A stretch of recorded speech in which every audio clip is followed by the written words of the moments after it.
Pickup లొకేషన్కి అయితే వచ్చేసిన, ఆండ్రాయిడ్ కొట్టేసిన. తగ్గించుకుంటే మంచిది. అమౌంట్ వచ్చేసి 30 ఉంది, కానీ కస్టమర్ మాత్రం నేను మధ్యలో ఆపేసిన అనుకొని ఆ అమౌంట్ ఇవ్వకుండా వెళ్ళిపోయారు.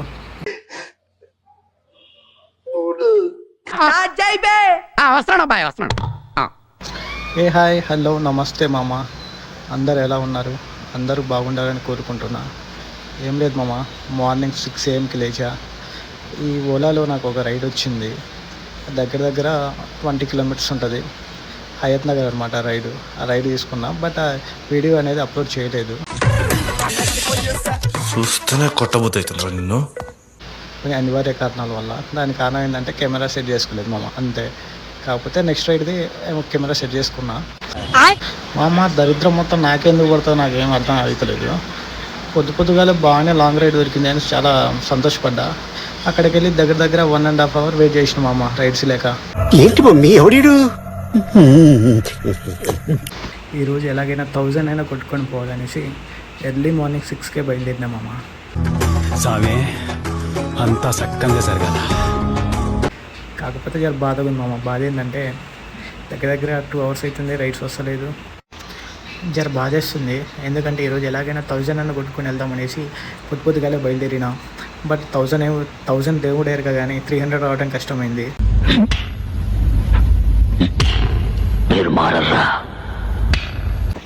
అసలుకే రూమ్ రెంట్ దగ్గర పడుతుంది, స్టడీ హాల్ ఫీజు కట్టుకోవాలా. చాలా ఆర్థికంగా పరిస్థితి బాగాలేదు మామ. అందుకని ఎర్లీ మార్నింగ్ లేచి రావాల్సి వచ్చింది. వెయిట్ చేయగా ఒక రైడ్ అయితే వచ్చేసింది. ర్యాపిడోలో పార్సల్ రైడ్ అయితే వచ్చేసింది. ఇది హైటెక్ సిటీ దగ్గర ఇవ్వాలన్నమాట. పార్సల్ అయితే ఇదే. పార్సల్ అయితే తీసుకొని వెళ్తున్నా, బట్ ఖాళీ ఉండటం ఎందుకనేసి ఈ ఓలాలో ఒక రైడ్ తీసుకున్నాను అనమాట. పికప్ లొకేషన్ వచ్చేసి దగ్గర ఉంది. ఈ ఓలాలో రైడ్ తీసుకున్నా లేదా ఎమ్మటే పోర్టల్ వచ్చేసింది మామ రైడు.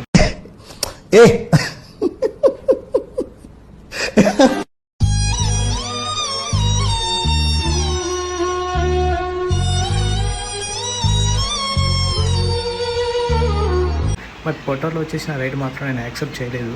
ముందుగా తీసుకున్నటువంటి ఓలా రైడే నేను యాక్సెప్ట్ చేసిన.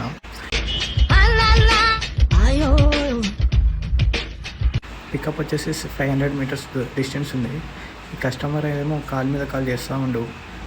ఇవి నా దురదృష్టం ఏంటంటే నేను అంతకుముందు నుంచే ర్యాపిడో ఆన్ చేసి పెట్టా. ర్యాపిడో రైడ్స్ వస్తున్నాయి, అది ఆఫ్ చేసుకోవాలన్నమాట. ముందుగా వచ్చేసిన ఓలా రైడ్ తీసుకుని వెళ్తున్నా. నేను దగ్గర నేను పికప్ లొకేషన్ దగ్గరలో ఉన్నా. కస్టమర్ ఏమో అస్సలు ఆగుతలేదు, ఒకటే కాల్ చేస్తున్నారు. ఆల్రెడీ నేను ర్యాపిడోలో పార్సల్ రైడ్ అయితే తీసుకున్నా. ఆ దారిలో ఒక నార్మల్ రైడ్ తీసుకుందాం అనేసి ఓలాలో రైడ్ తీసుకున్నాను అనమాట, నారాయణగూడ సైడు. పికప్ లొకేషన్కి అయితే వచ్చేసిన.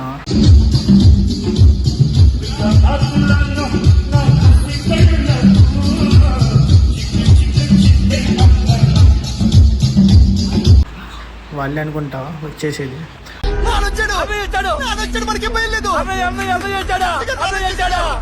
ఒక్క దెబ్బకి 2 పిట్టలు అనుకుని నేను చాలా సంతోషించిన. బట్ బ్యాడ్ లక్ ఏంటంటే, ఓకే చెప్తా ఫ్రెండ్స్, ముందు చెప్తా, తొందరపడి ఇప్పుడే చెప్పాను. అన్నయ్య ఈ నా కొడుకుని నమ్మద్దండి, అమ్మ వదినమ్మ ఈ నా కొడుకుని నమ్మద్దండి. ఎలాగైనా 1000 కొట్టాల్సిందే అనేసి నేను ఫిక్స్ అయ్యా మామ. బట్ చివరికి వచ్చేసరికి ఏమైందో మీకు తొందరలోనే చెప్తా, వెయిట్ చేయండి జరా. మామ నేను ఈ bike taxi just part time మాత్రమే చేస్తున్నా. ఇదైతే పర్మనెంట్ ఏమీ కాదు, నా ఖర్చుల కోసం మాత్రం వెళ్తున్నా. బట్ మీరు మాత్రం ఈ బైక్ ట్యాక్సీని శాశ్వతంగా ఇదే నడపాలని పెట్టుకోకండి. ఎందుకంటే ఈ బైక్ ట్యాక్సీ అనేది శాశ్వతం అయితే కాదు. ఆయన వెళ్ళి ఆయన కొట్టాలని ఉంది, ఇప్పుడు వెళ్తున్నా. ఆయన కొట్టిన తర్వాత మళ్ళీ వచ్చి మీకు ఇంటర్వ్యూ ఇస్తా. మీరు దేని మీద ఫోకస్ చేస్తున్నారో దాని మీద ఫోకస్ చేస్తూ చేయండి, పర్లేదు. బట్ ఈ బైక్ ట్యాక్సీ శాశ్వతంగా పెట్టుకోకండి మామ. మీరు నన్ను అడగొచ్చు, బైక్ ట్యాక్సీ మాత్రం ఎందుకు చేస్తున్నారు, ఏదైనా ప్రైవేట్గా జాబ్ చేసుకోవచ్చు కదా అని. ప్రైవేట్ జాబ్ చేసుకోవచ్చు, బట్ దానికి టైం ఉంటుంది, మన పైన బాస్ ఉంటాడు. బట్ బైక్ ట్యాక్సీ అనేది అలా కాదు కదా. మనకు డబ్బులు అవసరం ఉన్నప్పుడు డబ్బులు సంపాదించుకోవచ్చు, డబ్బులు అవసరం లేనప్పుడు మన పని మనం చేసుకోవచ్చు. ఇంత చెప్పిన తర్వాత కూడా మీకేం అర్థం కాకపోతే just get the hell and heaven. So అందుకని నేను ప్రైవేట్ జాబ్ చేస్తలేదు, నా ఫోకస్ మొత్తం గవర్నమెంట్ జాబే. అందుకని ర్యాపిడో చేసుకుంటా చదువుతున్నా మామ. నాకు ఏం చేయాలో తెలియట్లేదు. మా అమ్మ నువ్వు ఎంత సంపాదిస్తున్నావు అనేది ముఖ్యం కాదు, తల్లిదండ్రులపై ఆధారపడకుండా నువ్వు ఎలా బతుకుతున్నావు అనేది ముఖ్యం. నాకు తెలిసిన నీతి ఒకటే మామ, ఎవడో ఏదో అనుకుంటాడని మనం చేసే పని పక్కన పెట్టి వాడి కోసం వాడన్న మాటలు విని పట్టించుకుంటే మన లైఫ్లో ఎదగలేము. చాలామంది చాలా విధాలుగా మాటలు అంటూనే ఉంటారు, బట్ మనం వాటిని కేర్ చేయకుండా ముందుకెళ్తేనే మన లైఫ్ చాలా బాగుంటుంది నా ఉద్దేశం. నీలో ఇంత ఫైర్ ఉందని నేను ఎప్పుడూ అనుకోలేదు బావా. నువ్వేంటి, నేనే అనుకోలేదు.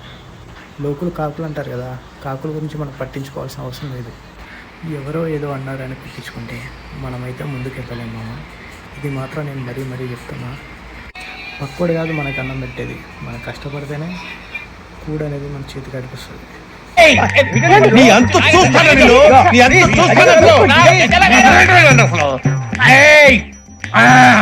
ఇక్కడ చిన్న మిస్టేక్ అయితే జరిగింది.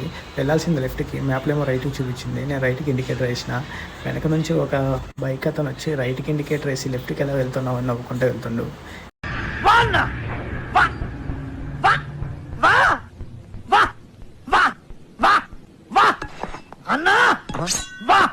ఈ కస్టమర్స్ని నమ్ముకుంటే షార్ట్ కట్ అని చెప్పేసి ఎటేటో తిప్పుతారు, బట్ అది షార్ట్ కట్ కాదు.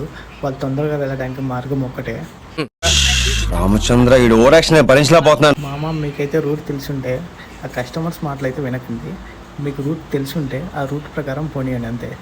ఎటు వెళ్ళాలి అని వాళ్ళని అడిగితే వాళ్ళు మొత్తం రౌండ్గా తిప్పి తీసుకెళ్తారనమాట. నేను ప్రేక్షకుణ్ణి, మీలో మీరు కొట్టుకొని చావండి, నన్ను ఎంటర్టైన్ చేయండి అంతే. కొంతమంది కస్టమర్స్ లేట్ అవుతుంది తొందరగా వెళ్ళండి అని చాలా ఆదరబాదరా చేస్తూ ఉంటారు అనమాట. వాళ్ళనైతే మీరు పట్టించుకోకండి.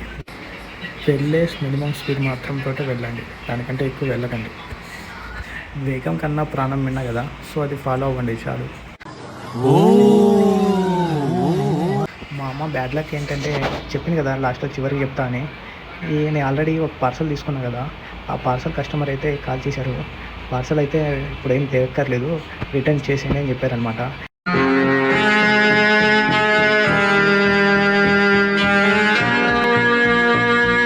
నేనేమో ఈ ఓలాలో దాంట్లో ఒక రైడ్ తీసుకున్నా. ఆయనేమో నాకు లేట్ అవుతుంది తొందరగా పోనీయండి బ్రదర్ అని ఆయన అంటున్నారు. బట్ నేను మాత్రం ఆపేసిన బండి, ఎందుకంటే మళ్ళీ 20 కిలోమీటర్స్ రిటర్న్ వచ్చేసి మళ్ళీ పార్సల్ ఇవ్వాలి. దగ్గర 2 కిలోమీటర్స్ ఆగిన తర్వాత ఎండ్ రైడ్ కొట్టేసిన.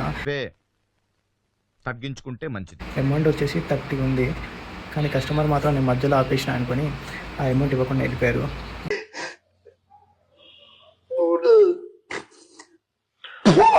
కానీ నేను కూడా అడగలేదు అనుకోండి, నేను కూడా అంతగా ఏం పట్టించుకోలేదు, ఎందుకంటే మిస్టేక్ అయితే నాదే కదా.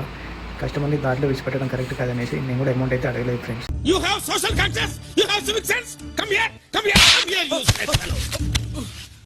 చూస్తూనే ఉన్నారు కానీ సబ్స్క్రైబ్ మాత్రం చేస్తలేదు మామ. Please subscribe. వస్తా. నా పెర్ఫార్మెన్స్ మీకు నచ్చినట్టయితే స్మాల్ బాస్ అని స్పేస్ ఇచ్చి పద్మశ్రీ PADMASRI అని టైప్ చేసి 5555 SMS చేయండి. Please vote for me.